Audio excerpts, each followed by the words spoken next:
বন্ধুরা, ছাদ বাগানের আমার এই লেবু গাছগুলোকে দেখুন। এটা সিকি মুসম্বি, এটা রামলাঙ্গন, এটা ছাতুকি, আর এটা হচ্ছে কিনো অরেঞ্জ। সব কটা স্টিকার মারা আছে। এই লেবু গাছগুলো অনেকটাই বড়। এই গাছগুলোর বয়স 2 বছর। এখনো আমি এইগুলোর থেকে ফল নিইনি। এবছর কিন্তু আমি এটার থেকে অবশ্যই ফল নেব। তার জন্য কি করব, সেপ্টেম্বর মাসের ফার্স্ট উইকের মধ্যে এই গাছগুলোকে উপযুক্ত মাটি তৈরি করে সেটায় রিপোর্ট করব। লেবু গাছ কিন্তু খুব তাড়াতাড়ি বড় হয়, সেটা মাথায় রাখবেন।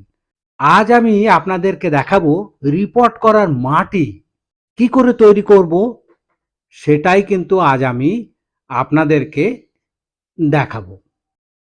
পরবর্তী ভিডিওতে দেখাবো এই সব লেবু গাছ কি করে রিপোর্টিং করবেন। রিপোর্টিং করার পরে ফুল কি করে আনবেন সেটাও দেখাবো, এবং ফল সেটিং তো অবশ্যই দেখাবো। বন্ধুরা, আমি গোকুল গার্ডেনিং থেকে পিকে বিশ্বাস। ছোট বড় মিলিয়ে যতগুলো আমার কাছে গাছ আছে সেগুলো পটিং করার জন্যে আমার 1 বস্তা মতো মাটি লাগবে। সেই মাটিটা কি কি সার মিশিয়ে আমি তৈরি করছি সেটা আপনারা একবার দেখে নিন। এটা দেখুন, পাতা পচা সার। এটাকে না বলে দিলে বুঝতেই পারবেন না পাতা পচা সার এত সুন্দর হয়েছে। এটা ভালো কোয়ালিটির হাড়ের গুঁড়ো, এটা নেব আমি 1 কেজি। কারণ লেবু গাছ হাড়ের গুঁড়ো খুব পছন্দ করে। নিম খোল নেব 500 গ্রাম।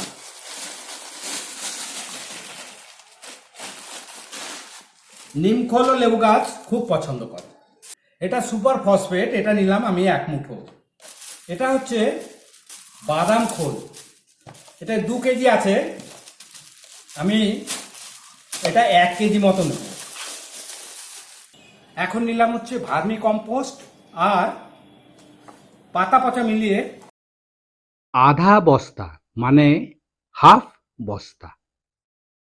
সমস্ত আইটেমকে খুব ভালো করে মিশিয়ে নেব। সব আইটেমকে উপর নিচে করে খুব ভালো করে মিশিয়ে নেব। মেশানো হয়ে গেলে কি করতে হবে, অল্প পরিমাণ জল পুরো মিশ্রণটার সঙ্গে মিশিয়ে দেব। এখন আর একবার ভালো করে মিশিয়ে নেব। এখন পুরো শুকনো মাটিটা, আগে থেকে শুকনো করে রেখেছিলাম মাটিটাকে, এই পুরো 1 বস্তা মাটি আস্তে আস্তে এই মানে সারের মিশ্রণটার সঙ্গে খুব ভালো করে মিশিয়ে দেব। খুব ভালো করে মেশাতে হবে যাতে মাটির সঙ্গে খুব ভালো করে মিশে যায়। আরো কিছুটা দেব, আরো কিছুটা মাটি মেশাবো।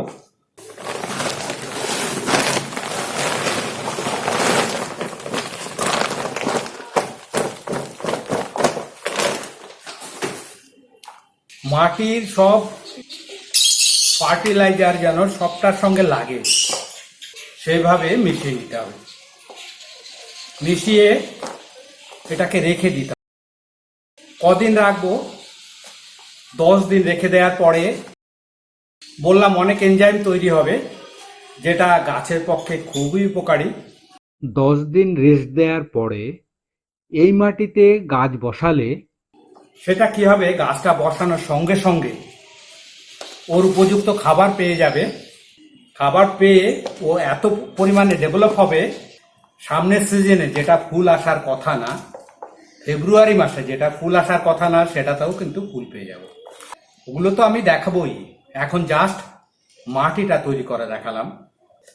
এটা হচ্ছে আইডিয়াল মাটি কিসের জন্যে, লেবু গাছ পটিং করার জন্য। আর বন্ধুরা, আপনারা কিন্তু 10-12 দিন না, এই মাটিটা আগে থেকে রেডি করে রাখবেন, যাতে সারা বছর লেবু গাছে মিক্সড চাপান সার হিসাবে আপনারা গাছে ব্যবহার করতে পারেন।